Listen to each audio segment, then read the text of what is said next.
nakita pa ako isang babae. Pagtingin ko dito sa kaliwa, may lalaking tumatakbo. Nakaputing short tsaka itim na t-shirt. Yun pala, nagpalit siya ng damit sa unahan. Ba't na nakaw? Kaya sinundan ko na.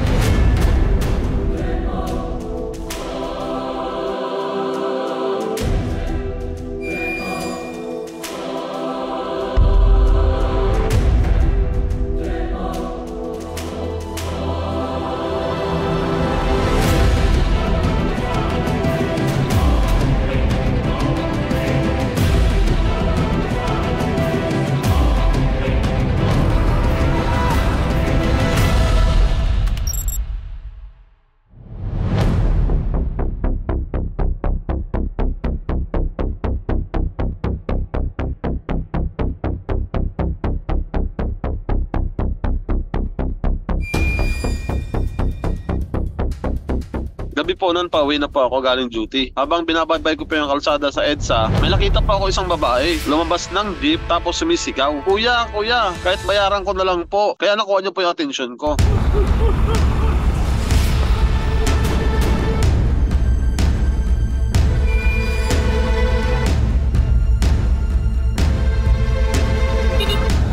Kaya sinundan ko na. Wala na pa ako ibang inisip nun kundi ma-recover yung cellphone at the same time mahuli yung suspect.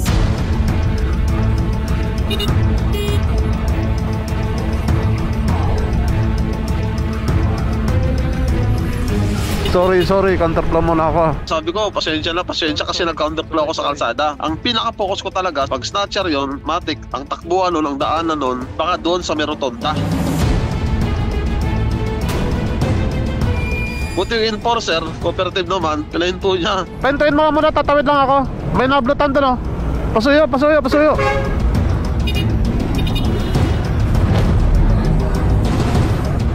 Pare, tabi ka muna, dali, tabi mo. Dalihan mo.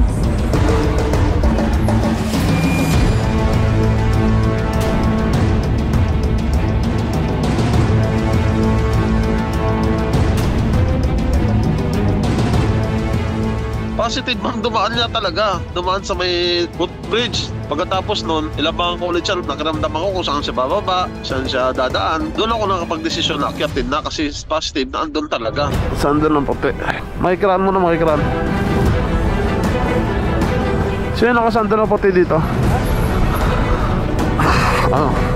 Pag ang papalag, ah. So nakita ko talaga siya nakaupo doon. Pawis na pawis. Asan na yung naka mo? Tumayo ka! Ayun po sir. Lalo na yung naka-hotel. Kaya pinatayo ko talaga agad. Sabi ko, ibalik mo yung cellphone. Nanginginig siya. Alam mo talaga yung taong gumagawa ng hindi maganda kasi kahit wala ka pang sasabihin, hindi pa nagsasalita. Nanginginig siya. Ibalik mo yung cellphone, ah. Wala po ako kinukuha sir eh. Anong wala? Kanino pa ako ng mga malimos dito sir eh. Nabidyoan kita, huwag kang magano. Andun yung complainant mo, ibalik mo yung cellphone, ah. Kasama po ako lumaki sir. Magsisinungaling ba tong camera? Hoy, tingin mo magsisinungaling to?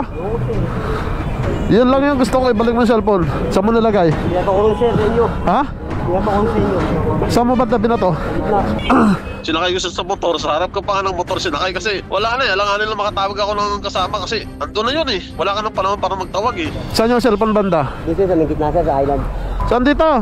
Na ibalik yung cellphone, nag-chat po sa akin yung babae kaso yung babae, hinahide yung identity ng babae pero yung cellphone po positive na ibalik po talaga.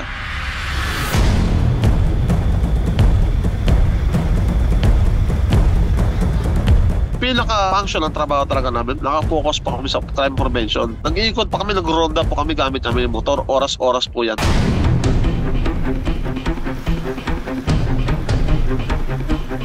Para makilala niyo po kami, ganito po lagi yung suot namin, naka-black shirt. Yung gamit po namin is enduro na motor. May mga vest po kami, tsaka mahabang dala.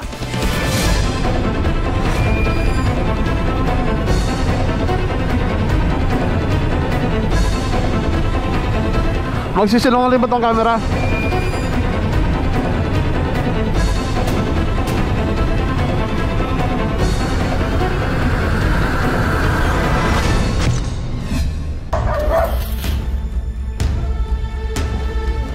Pinsa bang ka? Ha?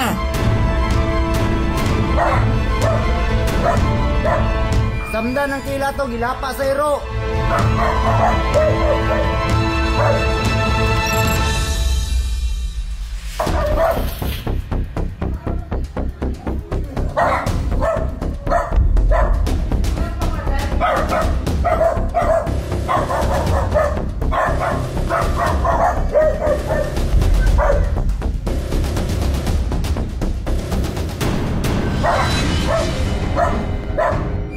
Pinsa man ka? Ha?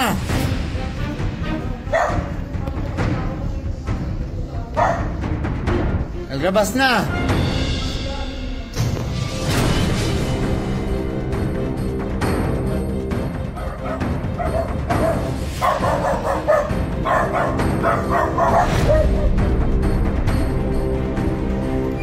Pinsa man ka? Ha?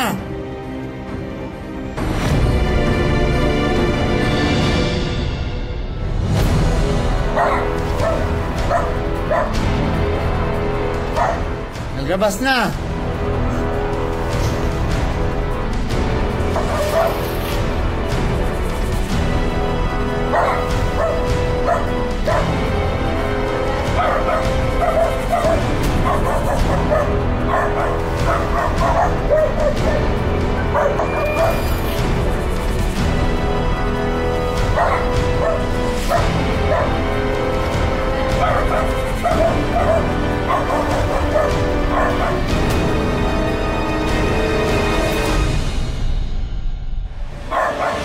Pinsa man ka? Ha? Naglabas na. Samda ng tila to, sir. Samda ng tila to, gilapa sa iro.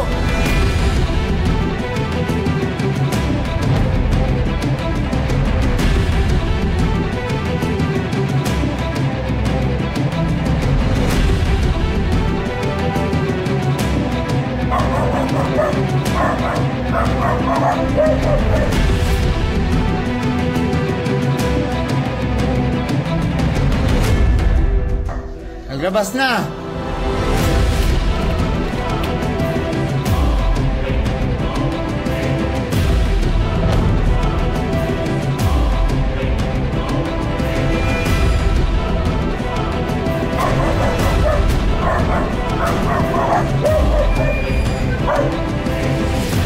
Naglabas na.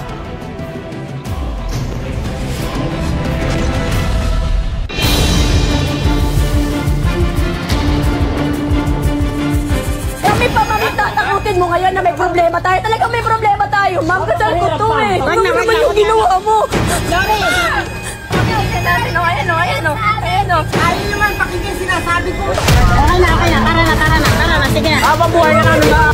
Hindi namin makakalimutan yung ginawa mo to. Tara na, anak. Ano yung ganon? Kung sino nagkakunsiyan. Babayaran pa kami ng 10,000. Wag lang daw ito i-post. Napakagaling naman. 10,000 para dito sa araw na nabira niyo ko, ma'am. Nasal nga namin lang.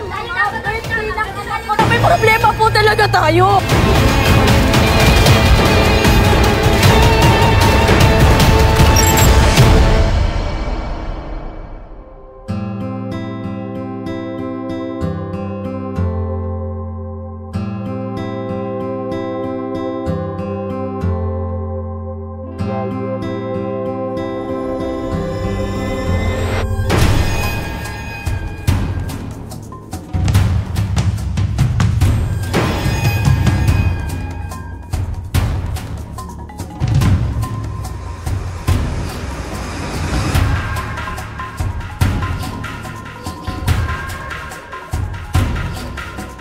Dumating ako doon, 7 AM. Sarado yung kwarto. Nirentahan naman namin yung buong resort. Bakit kailangan sarado? Ang sagot ng makeup artist na sinabi daw sa kanila nung katiwala, bawal daw pong buksan kasi merong mga laman. Pinag-usapan namin, yung kwarto ay pwedeng gamitin kasi nirentahan naman natin yung buong resort.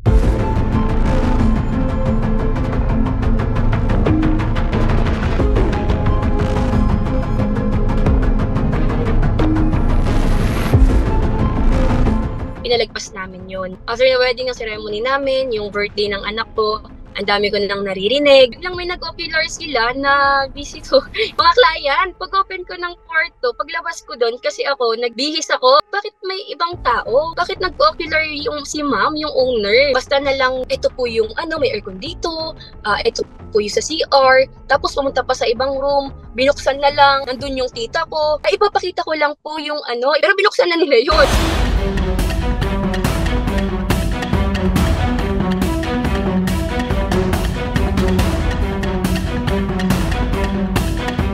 Lumapit sa amin. Yung papa nung ng husband ko ngayon, sabi, anak, tara na, hindi na kaya yung ganito, hindi na kayang tiisan yung pagtrato nung owner mismo. Kinuha niyo pa po yung remote? Diyan po, may mga si nanay, sarado po yung CR. Ano nga ganon? Kung sino nagtakong CR.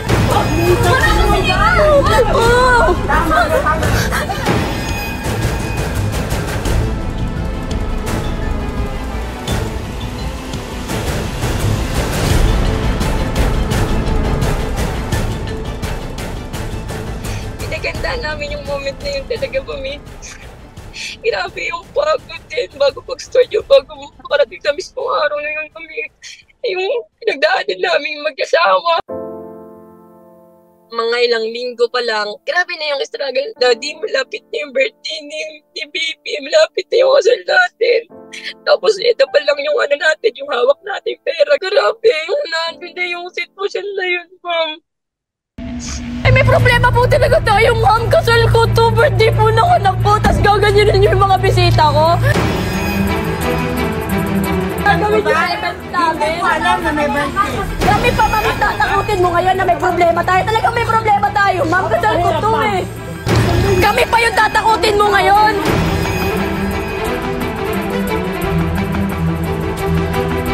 Umayaw po kami kasi hindi na po namin kaya yung pagtatrato nyo. Sabayin ko lang yung mga bata. Hindi pag kami nakikita mo sa kanila, babayaran!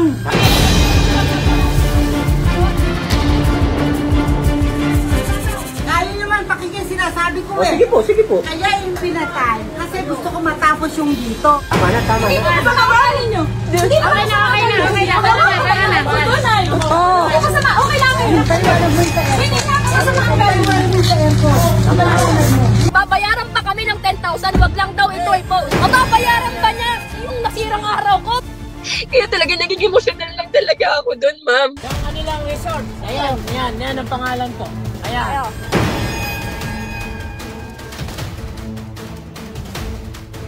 Sorry, but we want to discuss and resolve this matter in private. Thank you for understanding.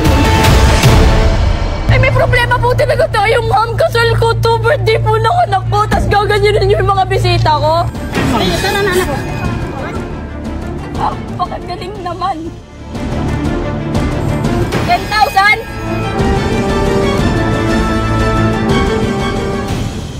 Paggising ko, may nag-offer sa akin na pwede daw na free resort nila para tuloy namin yung naudlot na celebration. Biglang naging aliwalas yung mukha ko. Napaltan ng saya yung lungkot.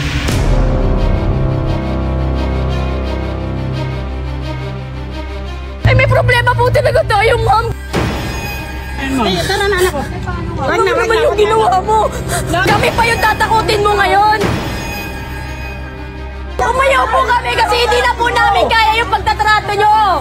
Mababayaran pa niya yung nasirang araw ko. 10,000 babayaran po kami. Wag lang po namin i-post yung video. 10,000. Sinira yung kasal ko, sinira yung birthday ng anak ko, sinira yung kasiyahan natin.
nangyari po kasi yun, kakababa lang po nung partner ko. Bigla na lang po may umakyat yung bata, mas malaki dun sa anak ko. Tatayo pa lang siya kasi galing pa ang akyat eh. Hinabol niya na ng tulak.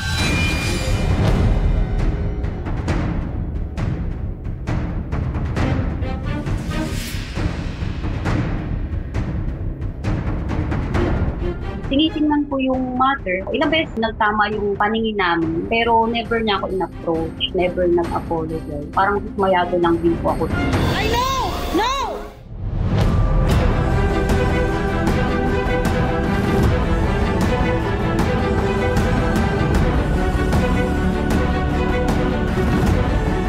Sa ibang tao po, hindi yung sipa. Pero sa akin po, sipa yung kasi nandun ako mismo sa sitwasyon niya.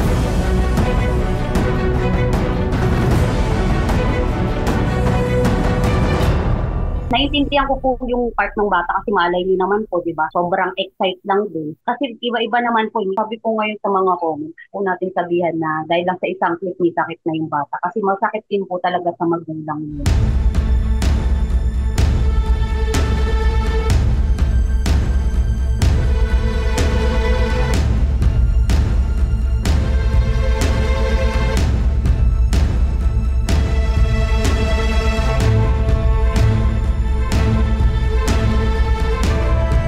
Kaya ko rin po ni-release is for awareness po. Kapag pumunta kayo sa isang playground na gano'n, hindi nyo pa kontrolado yung mga ganun edad. Mas better po talaga na mag-extra bantay. I know!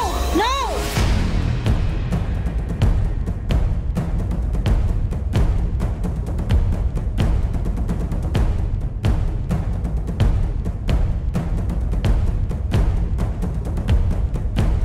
Sa bata naman, mas maganda, ang words ng parents is age appropriate. Yung naiintindihan ng bata na love pa rin natin siya. Mas maganda, as early as 4 or 5 is alam na nila yung mga do's and don'ts, yung mga appropriate behaviors in different situations.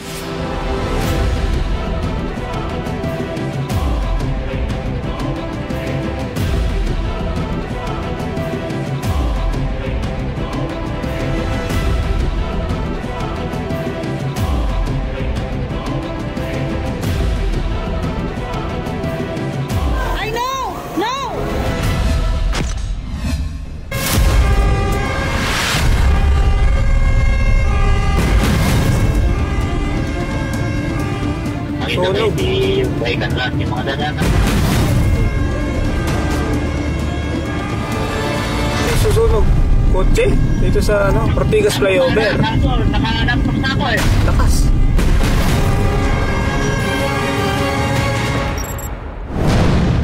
Traffic kasi, napansin ko na nagme-merge yung mga sasakyan sa kanan. Napatingin ako doon sa flyover, yung nakikita ko na susunod yung kotse. Susunog. Kotse? Dito sa Ortigas flyover. Nagulat lang ako dahil susunog siya doon. Flyover kasi siya eh. So usually maraming dumadaan dyan. Expect mo na maraming dumadaan doon. Lakas. Nagulat lang ako na nasunog siya doon sa taas.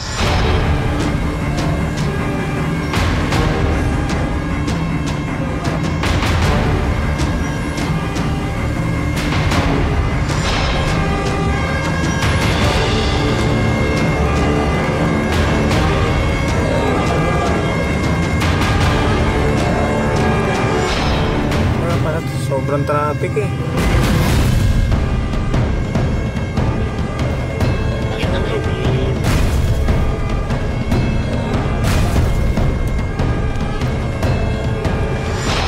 Tayo sa kanan, sabog tayo dyan. Tanker pa naman dala natin. Tanker yung dala ko kasi kaya medyo delikado kung tatapat ako dun sa nasusunog na kotse. Yung instinct lang na siyempre nasusunog yun, kaya medyo kailangan kong umiwas dun sa nagliliyab na kotse. Kung sasabog yun or kung ano mong mangyari, pwedeng mag-cause ng aksidente rin kung dun ako sa tapat dadaan.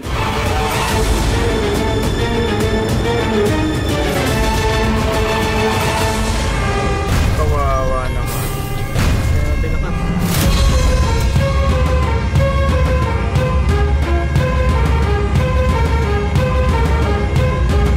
Meron dong nakita ko mga MMDA sa gilid kung makikita mo sa video. Tsaka walang tao dun sa mismong paligid ng kotse.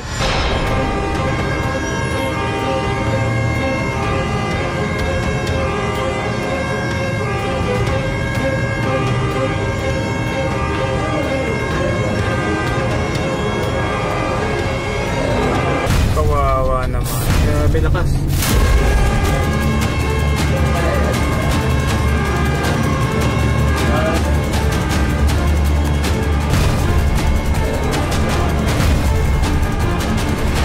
Susunog kotse dito sa Ortigas flyover.